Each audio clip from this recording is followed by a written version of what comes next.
Oi, Bia, tudo bem? Tudo bem? Tudo ótimo. Seja Prazer estar aqui com bem-vinda. vocês. Obrigada por ter aceito o convite.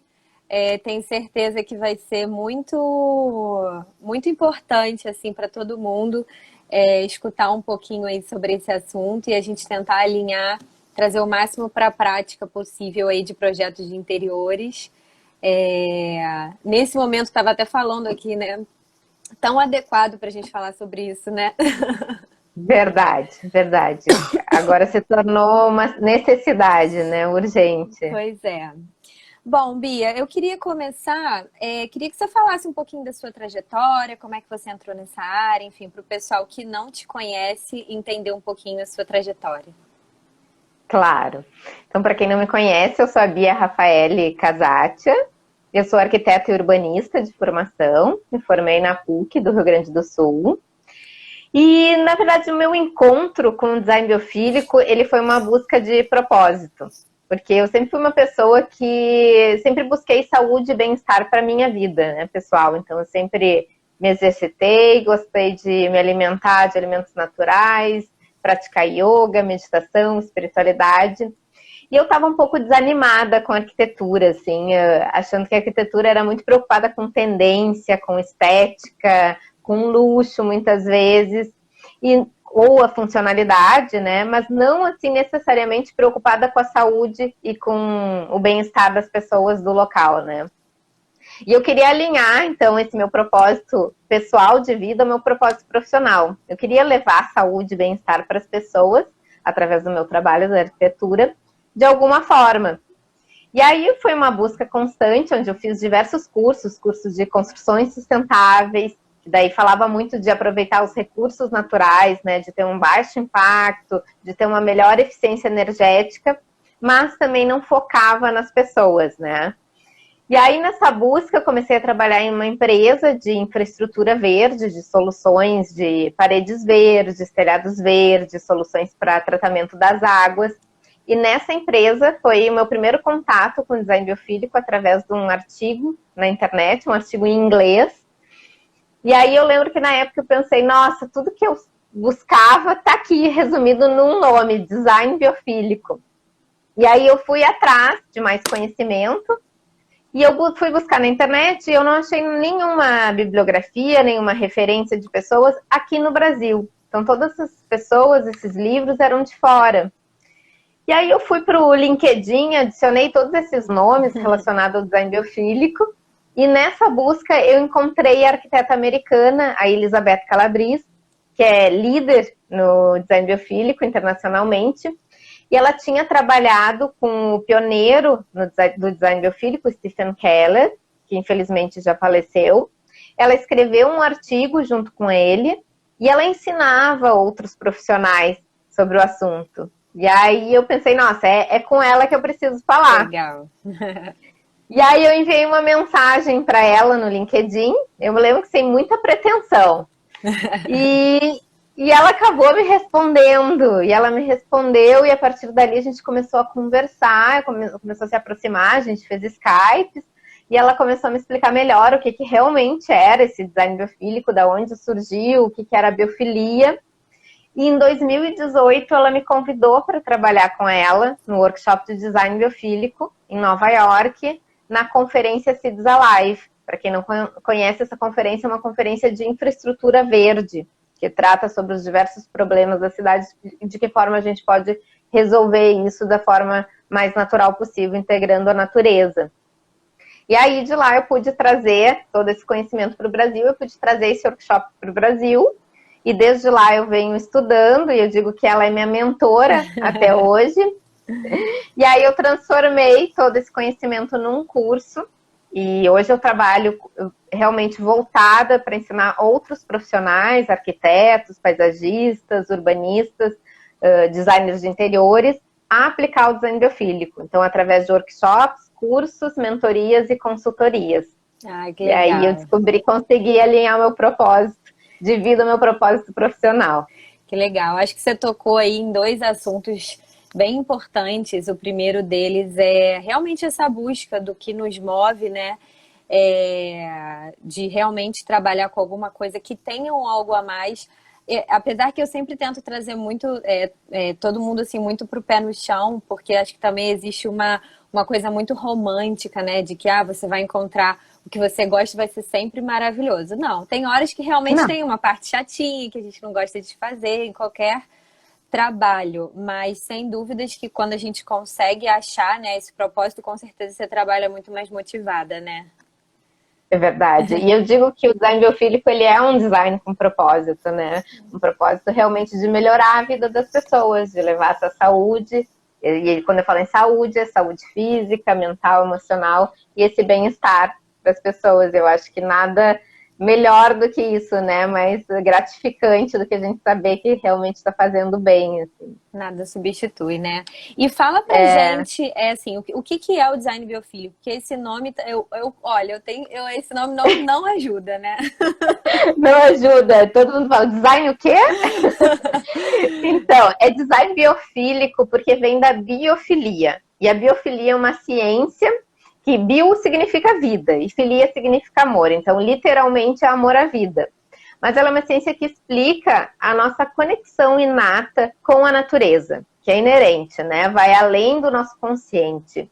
Ela é instintiva, né? Essa conexão que a gente tem com a natureza. Tanto que quando a gente pergunta para as pessoas onde ela gostaria de relaxar, passar suas férias ou descansar no final de semana, a maioria vai responder em algum lugar em contato com a natureza. Então, vai além do nosso consciente, né? É o ambiente onde a gente se sente melhor, se sente com bem-estar. E isso tem uma explicação. Isso é explicado porque toda a nossa evolução, né? Se a gente olhar para os nossos ancestrais, todo o nosso desenvolvimento, ele aconteceu na natureza, né? Nosso corpo, a nossa mente, a nossa percepção de espaço, tudo isso foi moldado na natureza. Então a gente tem essa conexão, nós fazemos parte da natureza, sempre falo, nós somos natureza. Então a gente precisa pensar em conjunto. E o design biofílico é um conceito que foi trazido para o design. A biofilia, esse conceito da biofilia é trazer para o design. Por quê? Porque hoje o nosso novo habitat são os ambientes construídos, né? Então a gente mudou, nosso habitat não é mais a natureza, é o ambiente construído. E de que forma a gente pode trazer essa conexão inata que a gente tem com a natureza e que é essencial para a nossa saúde, para o nosso novo habitat. Então o design biofílico fala sobre trazer essa experiência benéfica da natureza para os nossos ambientes, que é onde a gente passa hoje, 90% do nosso tempo, a gente passa em ambientes internos. Então, é a nossa relação com a natureza, né? Trazer essa experiência através dos ambientes. Entendi. Eu tava até. É bem bacana quando a gente para pensar. Eu estava pesquisando um pouco antes do nosso papo. Se a gente transformasse, pegasse o tempo da existência humana e transformasse colocasse num proporcional para 24 horas, que é um dia, a gente passou poucos minutos dentro de um ambiente fechado, né? Então é algo que está muito. E eu faço essa relação. Assim, a nossa existência tem mais de 200 mil anos. As cidades, 6 mil anos. Tecnologia, mais recente ainda. Então, se a gente for ver o nosso mundo urbano, tecnológico, ele é muito recente perto de toda a nossa existência, né? Perto da nossa evolução, do nosso desenvolvimento. Agora, você que estuda e está mais em contato com artigos científicos, né, de pesquisas mesmo, existe alguma, assim, eu, por uma questão de simples experiência, eu tenho a sensação de que existem algumas pessoas que são mais sensíveis a isso do que outras, assim. Eu mesmo sou uma pessoa que eu me considero muito sensível eu sinto muita falta, nesse momento realmente eu tô, assim, me virando para conseguir ficar bem. E eu acho que tem pessoas que ficam melhores também, assim, dentro de um ambiente mais fechado. Como que isso é colocado, assim, em pesquisas? Sim, na verdade, esses benefícios para a nossa saúde, e quando fala aí, realmente eu gosto de deixar claro que é saúde física, mental e emocional, são além da nossa consciência, além das nossas preferências. Então, muitas vezes a gente não acha que eu não gosto de plantas, eu não gosto de animais, eu não prefiro luz artificial, mas a gente não sabe, isso traz reais benefícios para a nossa saúde sem a gente gostar, tá? Entendi. Mas o design biofílico, realmente, ele é melhor aplicado quando a gente entende realmente essa nossa relação com a natureza. Então, depende de quanto é essa sua relação com a natureza. Se você foi estimulado desde criança a se conectar, você realmente vai sentir mais falta, né? Você vai saber maior esses benefícios. E eu sempre falo, é uma coisa que parte de dentro para fora. Não adianta aqui a gente projetar um ambiente super biofílico, agora todo mundo em contato com a sua casa, né, vendo a relação com a sua casa, mas minha casa não é bem como eu gostaria que fosse, não tem, né, não tem tanto esse conforto, esse aconchego e tal, agora que a gente está passando tantas horas aqui. Mas não adianta a gente ter uma casa toda biofílica, eu falo, se a gente não entender como é a nossa relação com a natureza, não entender os reais benefícios, que esse contato com a iluminação natural realmente é necessário para a nossa vida, para regular o nosso ciclo biológico, o nosso ritmo circadiano diário, né? Então, a gente precisa entender esses benefícios para realmente aproveitar toda essa conexão com a natureza para trazer esses benefícios maiores. A consciência desses benefícios traz também um aproveitamento maior, né?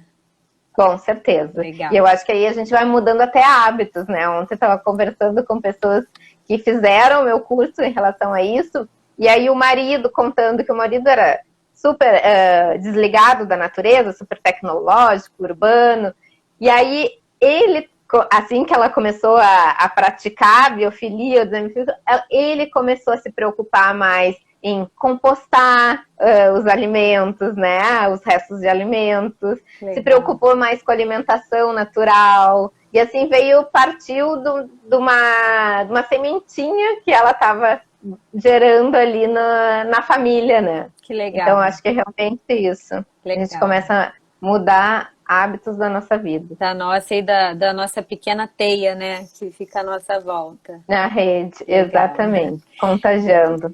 E quando a gente fala assim, principalmente em projetos de interiores, né? Você consegue citar pra gente, eu estava lendo que são 24, me corrija, são princípios ou são estratégias?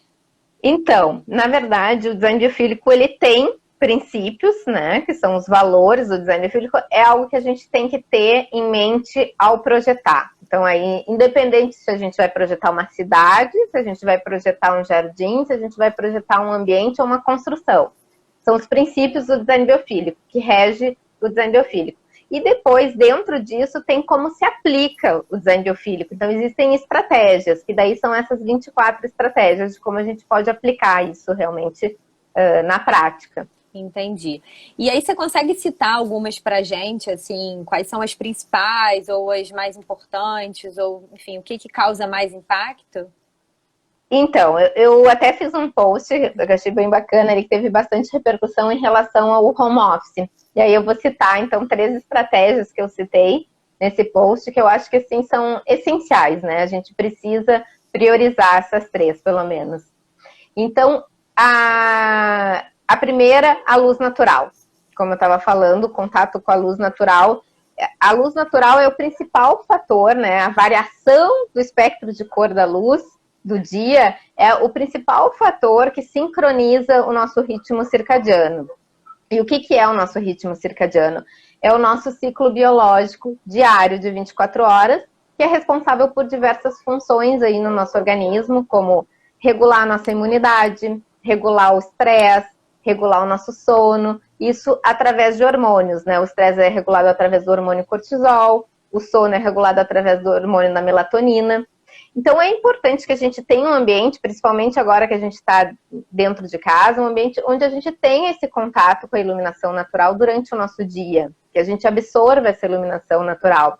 E isso é através da nossa retina, né? Que a gente consegue absorver e consegue regular o nosso ritmo circadiano. E não só é importante ter esse contato com a iluminação natural durante o nosso dia, mas também é importante a gente ter uma escuridão total no nosso ambiente de dormir.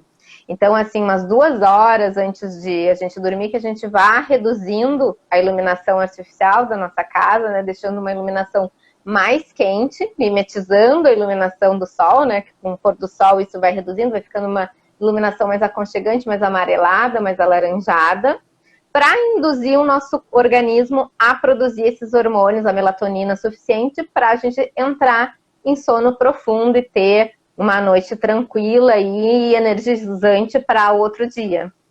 Entendi. Então, essa é uma estratégia. Uhum.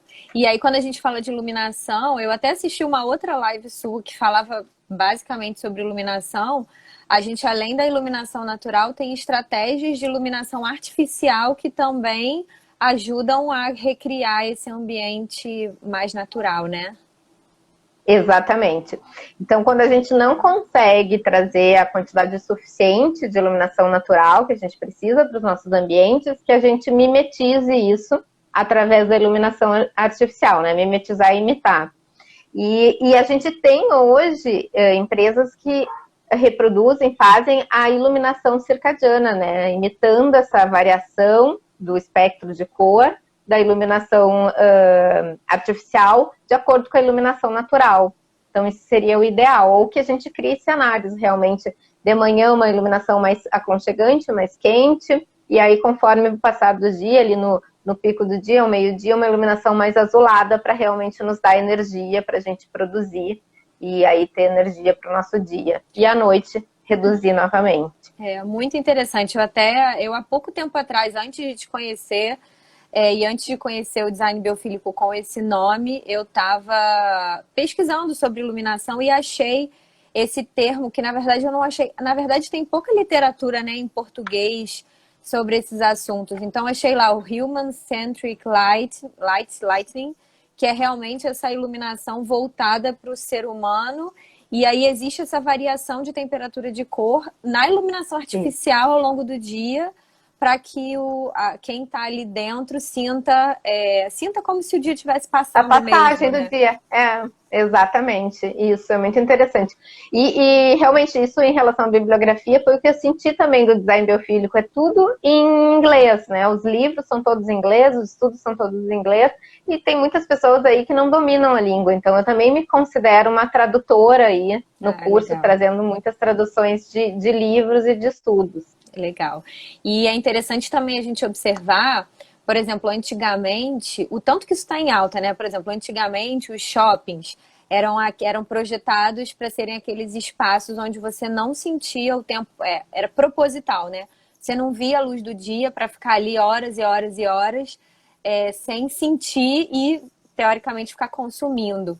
Mas hoje em dia a gente já tem uma tendência, até mesmo esses espaços, de terem uma conexão com a área externa, acho que aí não é só a iluminação, né? Realmente com a vida do lado de fora e trazer esse contato, né? É verdade, e isso eu noto bastante quando eu dou palestras e cursos. É sempre citado o shopping, eu atualmente moro em São Paulo, o shopping Cidade Jardim, onde as pessoas sentem realmente essa conexão do exterior com dentro de um shopping, né? Tá ali passeando dentro do shopping, mas realmente tem o ar puro, tem a ventilação natural, tem muita vegetação, consegue perceber essa passagem do dia, o contato com a iluminação natural. Isso traz muito mais conforto, muito mais bem-estar, né? Quando a gente entra num ambiente todo fechado, que a gente não consegue perceber como é que tá o dia, se está chovendo, se está ventando, como é que tá a passagem do dia, que horas são, a gente se sente desorientado, né? Isso nos traz um estresse, um desconforto. Então, não é agradável um ambiente assim. Com certeza, com certeza. Legal. Bom, então até agora a gente falou de iluminação, teoricamente. Quais são os próximos aí que você citaria? Eu citaria o ar puro, a ventilação natural, que hoje eu acho que é mais do que essencial a gente ter essa ventilação natural nos nossos ambientes, então que a gente possibilite abrir as nossas janelas para ter essa renovação de ar, né? Isso é feito todas as manhãs, é necessário, para que a gente troque o ar e tire a quantidade excessiva de dióxido de carbono que está no nosso ar, e que a gente também possibilite não ter bactérias e vírus e possibilite movimentar esse ar. Então, a ventilação natural é essencial para a gente ter um ar mais puro dentro dos nossos ambientes. Mesmo que não dê para ficar com o dia inteiro com a janela aberta, você abrir por algumas horas já ajuda nessa troca. ajuda, e isso vai fazer com que aumente a nossa concentração, né? Isso tem diversos estudos comprovando que a gente tem um desenvolvimento cognitivo maior, aumenta a nossa concentração, nosso poder de decisão, traz um bem-estar muito maior, a gente acaba tendo um desempenho maior aí. Legal, legal. E aí a gente entra também em todos aqueles... É engraçado, isso é muito, muito curioso, né? Como que existe um ciclo, até mesmo no conhecimento. E aí a gente volta lá para todas aquelas questões de ventilação natural, como que a arquitetura brasileira ela é rica em estratégias de ventilação, e a gente tem cobogós, e a gente tem o próprio telhado, e a utilização de vários recursos que podem trazer tudo isso, e são esquecidos, né? A gente, sei lá, entra numa de tendência de moda, de estilo. De tecnologia, e eu acho que com a rápida urbanização e o crescimento assim, diário de tecnologia, eu acho que a gente acabou perdendo isso, esse conceito, porque se a gente for analisar os antigos arquitetos ou as antigas construções, elas eram assim, tinham grandes átrios, tinham motivos de plantas, de animais, né? Tinham jardins, tinham espelhos d'água, então traziam diversos elementos da natureza. E aproveitava muito a iluminação natural e a ventilação natural, né? A gente vê isso nas antigas construções. E com a incorporação da eletricidade que isso foi se perdendo, e a gente começou a vedar cada vez mais as nossas edificações e ampliar, e aí esses espaços internos também ficaram cada vez mais desconectados do exterior. E aí a gente entra numa bola de neve, né? Aí a gente fica cada vez mais tempo dentro do ar-condicionado, e aí você tem que botar um umidificador para poder ficar bem dentro do ar-condicionado, enquanto, enfim, dentro do possível, abrir a janela resolve muita coisa, né? Exatamente, e quando a gente resolve isso de maneira simples e natural, né? É só a gente pensar isso, ter estratégias na hora de projetar, né? Que a gente precisa ser mais consciente em relação a isso.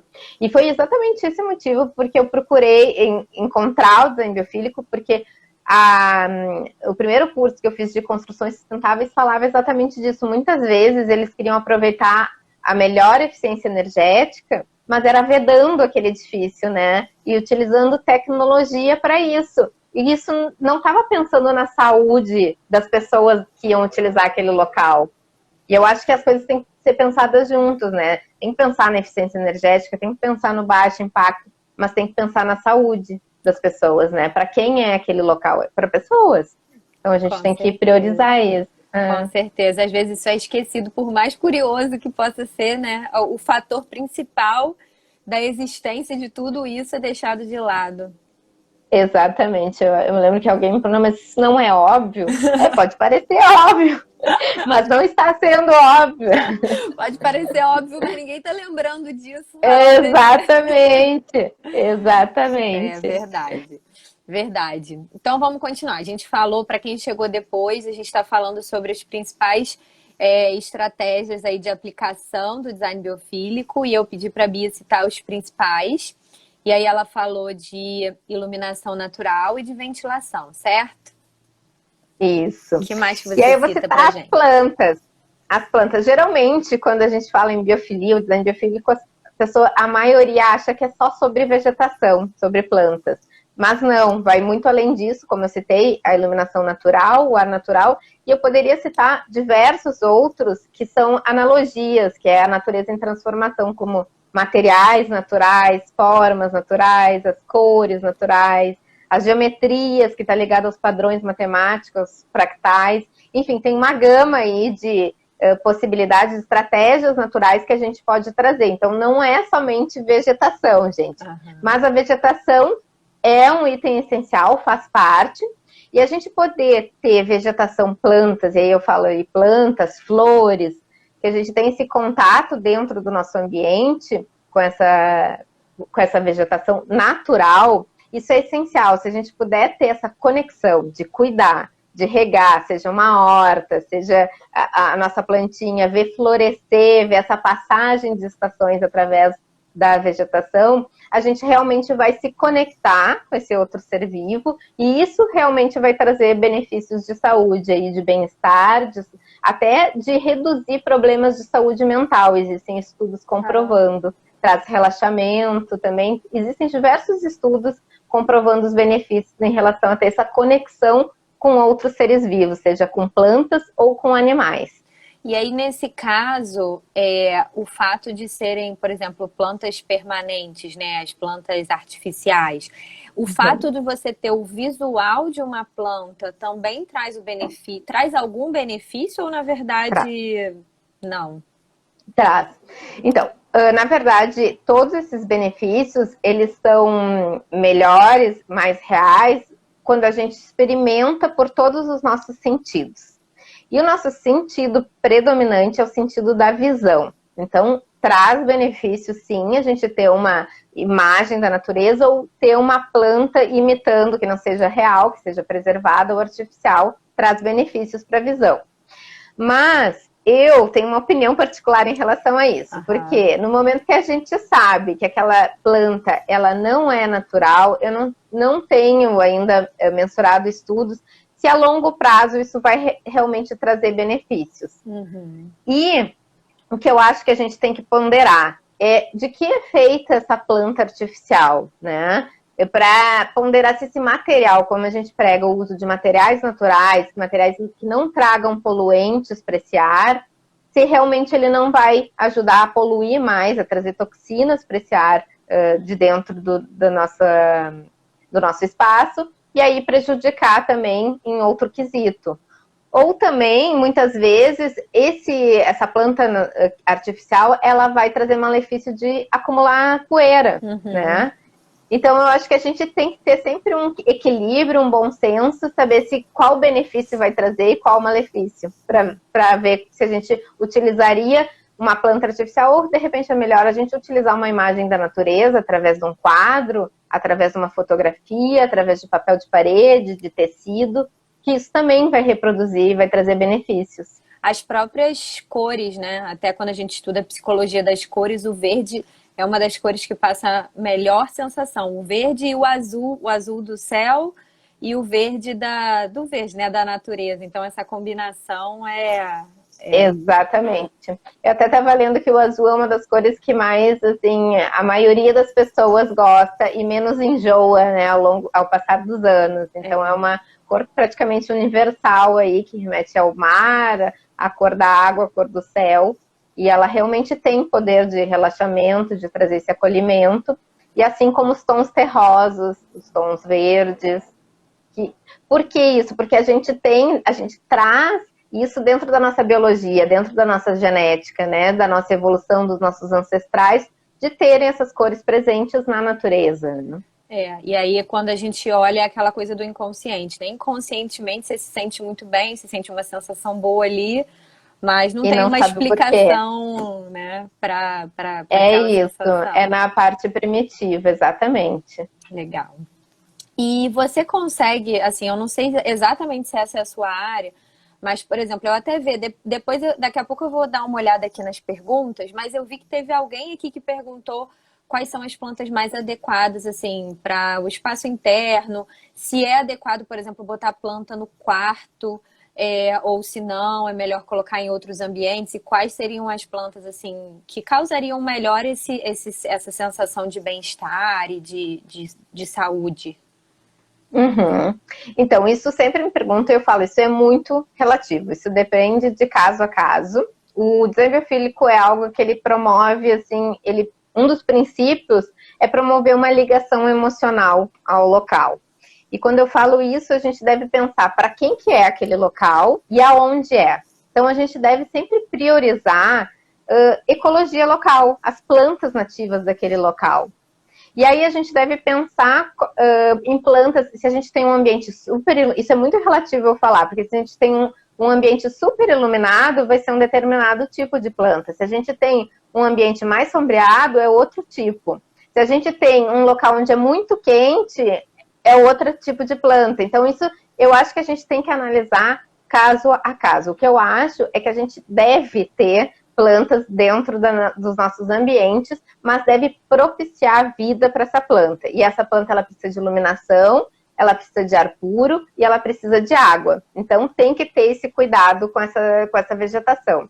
E eu acho que a gente pode, sim, trazer para os nossos quartos, né? Eu acho que a gente não precisa colocar planta em todos os ambientes. Não é isso, o design biofílico. A gente pode ter um ambiente com maior concentração de plantas, que é aquele ambiente que a gente vai ali se conectar, cuidar daquelas plantinhas, ou ter uma horta. E isso já vai nos trazer benefícios. Mas eu acho que se a pessoa quer saber, posso ter planta no quarto? Porque muitas pessoas falam, não pode ter, porque a planta prejudica também, porque a partir das 6 horas da tarde, quando anoitece, ela passa a respirar que nem a gente, né? Mas a planta é como se fosse uma outra pessoa também no quarto, um animal junto no quarto. Então é a mesma relação. Ela não vai, você não vai, não vai sugar todo o seu ar, exatamente. A não ser que tenha uma floresta, né? Então eu acho super benéfico, sim. Entendi. E aí, na verdade, o que você está falando é que mais em relação à escolha do tipo, da espécie, é mais importante que ela esteja adaptada ao local do que, assim, em relação a qual que filtra melhor o ar e tal. Na verdade, é mais importante que ela esteja adaptada àquilo ali do que na teoria. Exatamente. Eu acredito que sim. No meu curso eu trago algumas vegetações, porque existe um estudo da NASA que comprova que certas plantas, elas purificam mais o ar. E aí eu trago alguns aspectos, a quantidade certa, de repente, de jiboia que deve ser colocada para ela purificar o ar melhor e tal. Mas eu acho que mais importante que isso, a gente deve analisar, como eu falei, as condições do local, né? E priorizar plantas nativas. Não adianta eu falar aqui que a gente tem que utilizar jiboia e lá no Nordeste a planta característica é outra, né? Então, isso aí a gente tem que analisar caso a caso. E é isso que eu falo sobre também a arquitetura, né? A gente não deve reproduzir aí tendências e arquitetura da Escandinávia, né? Ainda mais no nosso país. Só dentro do nosso país a gente já tem tanta variedade para poder se adequar ao clima. Exatamente. Quanto mais trazer de fora. E quando eu falo de materiais naturais também, é materiais naturais locais, né? Não adianta a gente querer trazer de fora um material que daí já não faz o mesmo sentido. E quando eu falo isso da ligação emocional, isso é importante também para trazer essa familiaridade das pessoas ao local, né? Para elas se sentirem pertencentes àquele local. Isso é importante para elas cultivarem esse local por mais tempo, né? Elas acabam valorizando aquele ambiente quando elas se sentem pertencentes àquele local, familiarizadas. Legal. Tem uma pessoa aqui, a Ju, tá falando que tem... Você vê os comentários daí? Você consegue ver? Eu não sei. Ela tá falando... Nossa, tem muitos! Eu já perdi aqui. Daqui a pouco eu vou voltar, mas ela tá falando que a Ju vê, claro, tá falando que algumas plantas fazem a função inversa, soltam gás carbônico de dia e são justamente indicadas para o quarto. Isso. Acrescentando informação aí. Maravilha, Ju.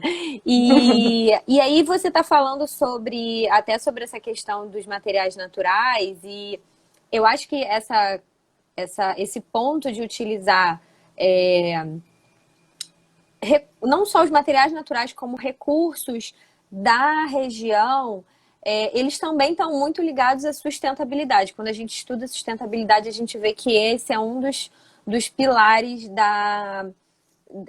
dessa disciplina. E aí eu queria que você falasse um pouquinho da diferença, assim, de um e outro, porque eu acho que pode ficar confuso, né? Maravilhosa essa pergunta. Eu sempre gosto de explicar isso, exatamente. Porque as pessoas dizem, design biofílico eu já sei, é sustentabilidade. E a sustentabilidade é exatamente a relação do ambiente com a natureza, né? É muito mais pensar em como a gente aproveita os recursos naturais, de ter um baixo impacto, de aproveitar melhor a energia, de ter reciclagem. Enfim, aí a gente entra em diversos nomes para sustentabilidade, que pode ser o ecodesign, a bioarquitetura, a arquitetura bioclimática. E o design biofílico, ele vem complementar. O design biofílico é sobre a relação do ser humano, das pessoas, com a natureza. Então, é a nossa relação com a iluminação natural, a nossa relação com o ar puro, a nossa relação com os materiais naturais, a nossa relação com a vegetação, com a biodiversidade, com os animais. e como que a gente pode trazer isso para os nossos ambientes. Entendi. E Então, aí, é na sobre verdade, uma tá essa dentro. diferença. Acaba que a sustentabilidade está dentro do design biofílico, né? Exatamente, eu falo que uma sustentabilidade verdadeira, duradoura, ela deve ter todos esses recursos, essa sustentabilidade, que eu não gosto muito desse nome exatamente, porque existem vários nomes para dentro da sustentabilidade, mas esse baixo impacto ambiental aliado ao design biofílico.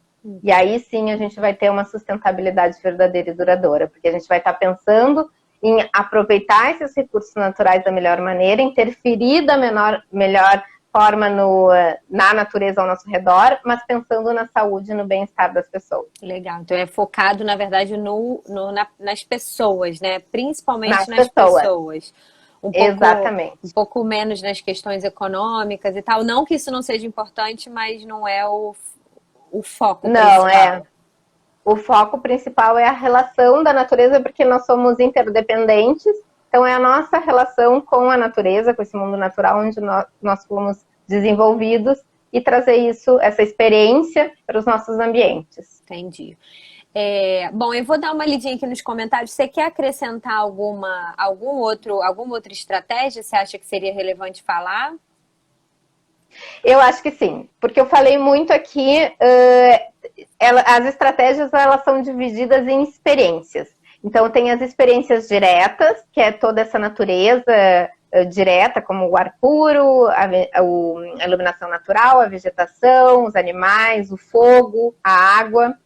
Tem as experiências indiretas, que daí é a natureza em transformação, que são todas as analogias, que é os materiais naturais, as formas naturais, as geometrias naturais, a riqueza de informação, a biomimética, que a biomimética é a gente olhar para a natureza, observar as estratégias e soluções e trazer isso de alguma forma para os nossos ambientes, para o design, aplicar essas estratégias.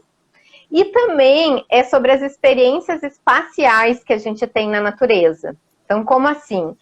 Por exemplo, a perspectiva e o refúgio. Então, quando a gente vivia na natureza, era importante a gente ter um abrigo, né, um espaço de proteção, um espaço seguro, mas, ao mesmo tempo, a gente gostava de perceber o que acontecia ao nosso redor, né? Isso também para a gente perceber as oportunidades e se proteger das ameaças.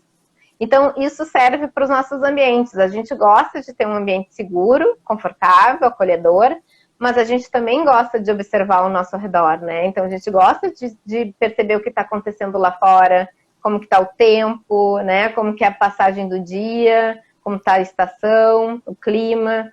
Então, isso é importante. E aí entram diversos aspectos dentro de cada experiência, né? E aí são essas 24 estratégias. Dá uma sensação de segurança, né? Você saber o que está acontecendo do lado de fora. Exatamente. Legal, legal.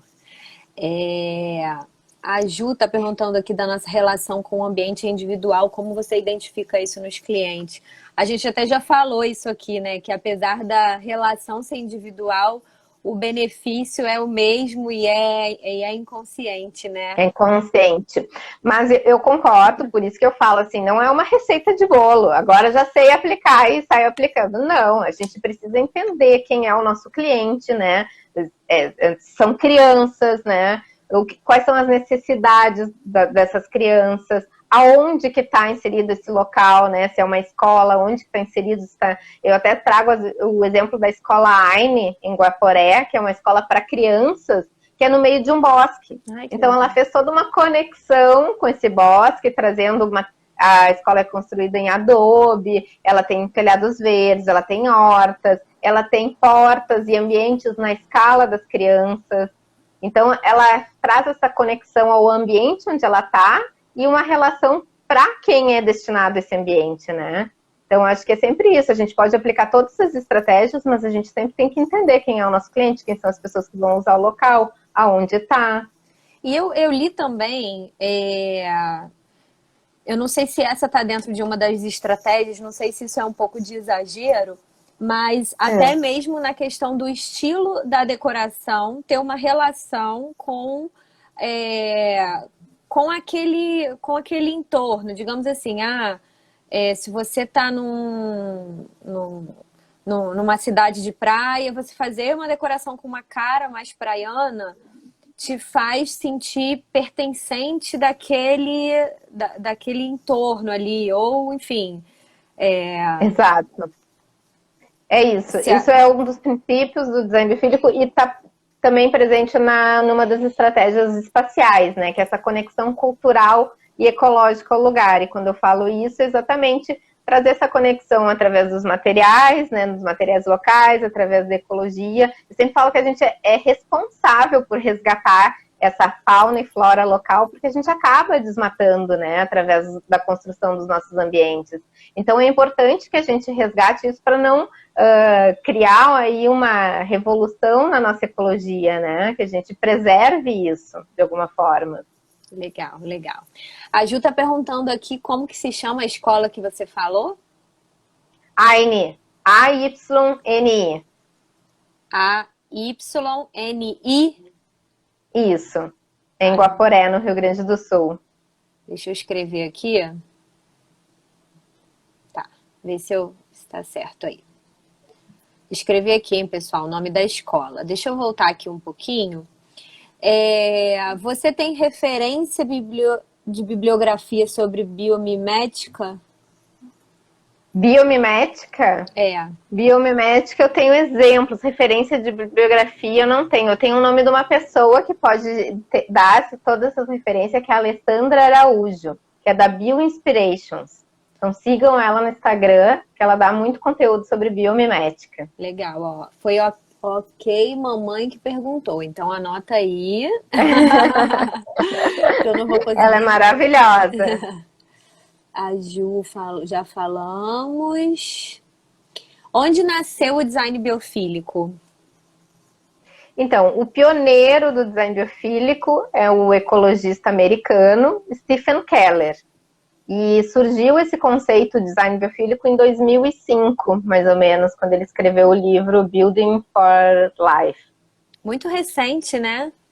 É muito recente, é muito recente. Daí a dificuldade também da gente encontrar material e exatamente. Conteúdo em português realmente acaba que... Será em breve. Vamos lá. Foi justamente ela que perguntou se planta no quarto é recomendável. Ok, mamãe. Deixa eu ver aqui. A Bosque Arquitetura está falando que colocou o nome do escritório como Bosque exatamente por isso, por essa sensação que temos de bem-estar quando estamos próximos à natureza. Que legal, isso, né?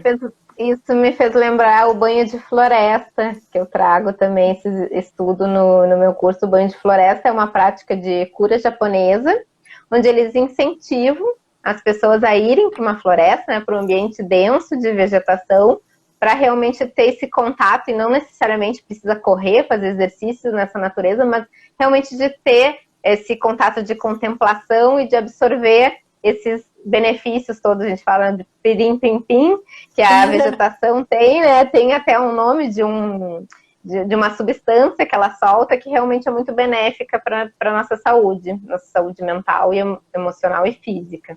Que legal. Nossa, é muita coisa, né, gente, que tem aí É muito conteúdo, muita. Ai, peraí. Não, isso aqui acho que não entra no tema.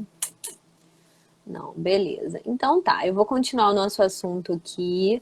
A arquitetura térmica entrou fazendo algumas perguntas, mas eu acho que não se aplicam aqui para o nosso tema. Tá falando de projeto de ar-condicionado e imóveis de alto padrão. Então, depois, se você quiser passar direct, a gente conversa, que aí a gente consegue manter o tema aqui da live.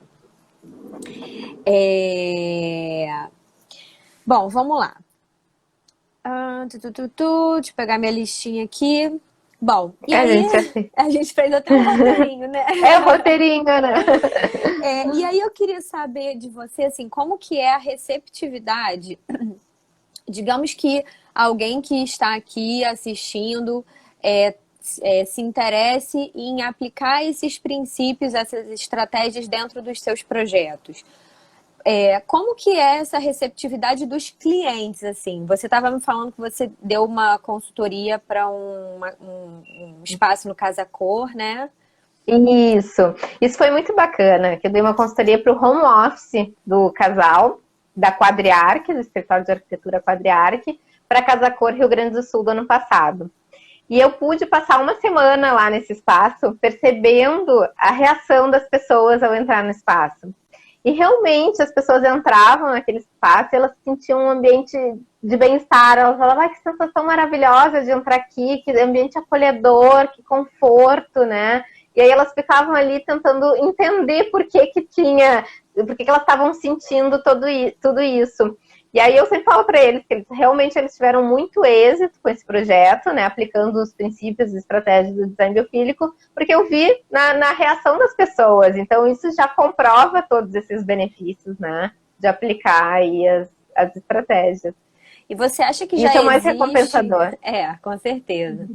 Mas você acha que já existe um movimento no mercado de clientes que partem disso? Eu quero um projeto voltado para esse bem-estar, para a questão da saúde e tal? Ou você acha que ainda é uma coisa que a gente tem que ir conversando e ir lançando aquela ideia e convencendo o cliente ao longo do processo?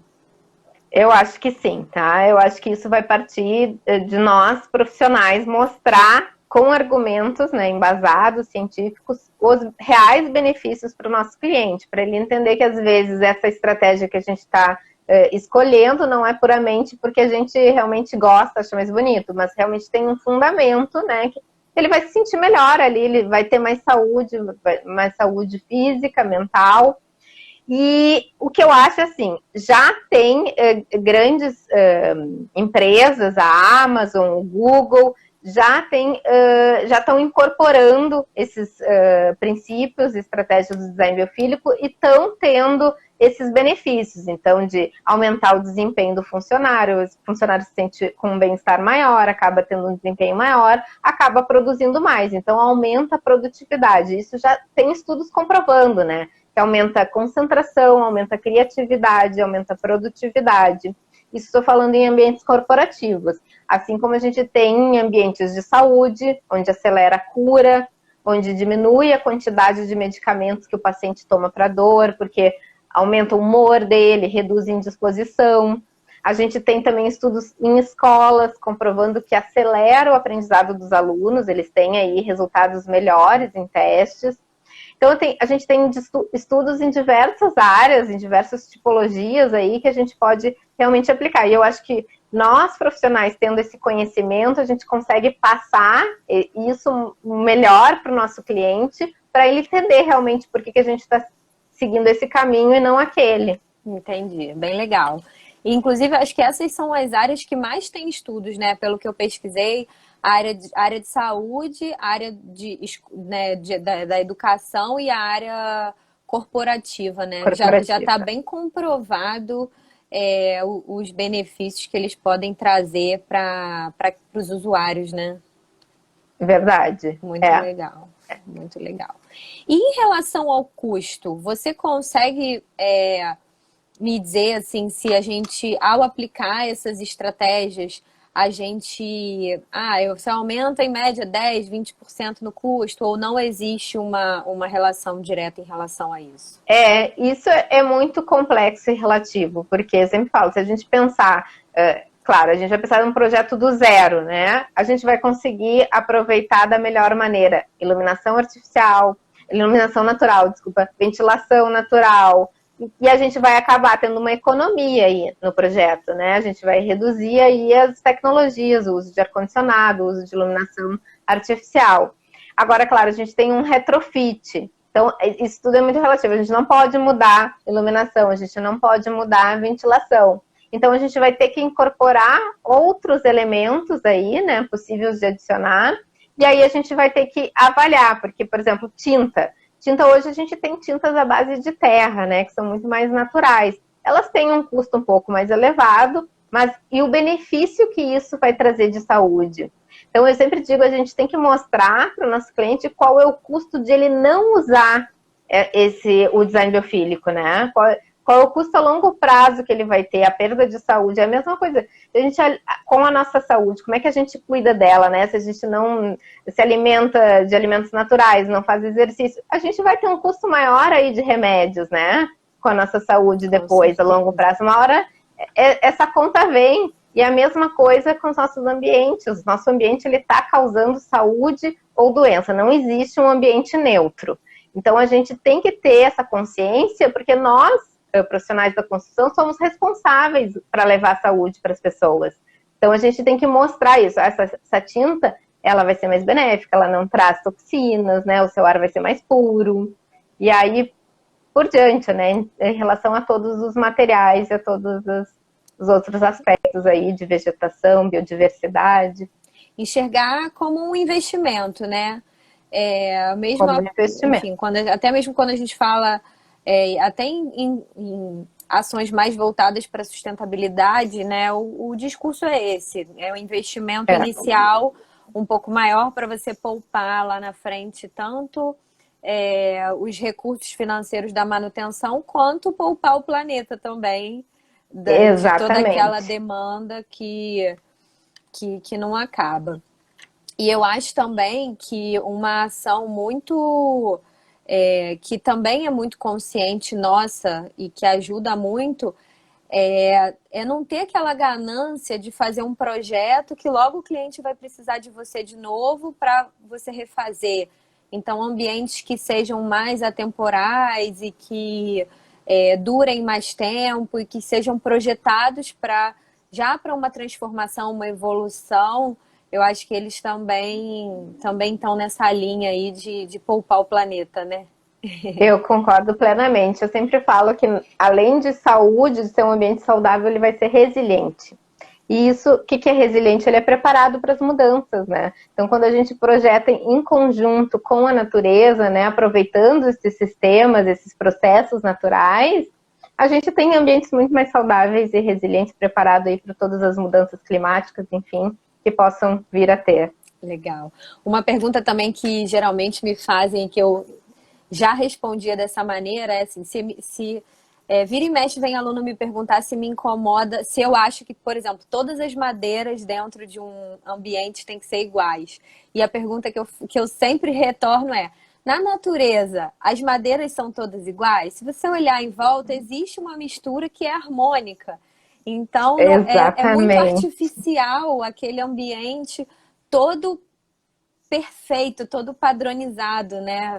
Vira uma coisa muito fake você projetar um espaço como esse. Então, é incrível como que realmente a natureza está ali, está com a gente, está na nossa evolução e faz a gente se sentir muito melhor dentro do espaço. Todas as respostas estão na natureza, né? Einstein já dizia: olhe profundamente na natureza e você entenderá tudo melhor. Muito legal. E é bem isso. Muito bom. A gente só aprende com a natureza. Muito bom.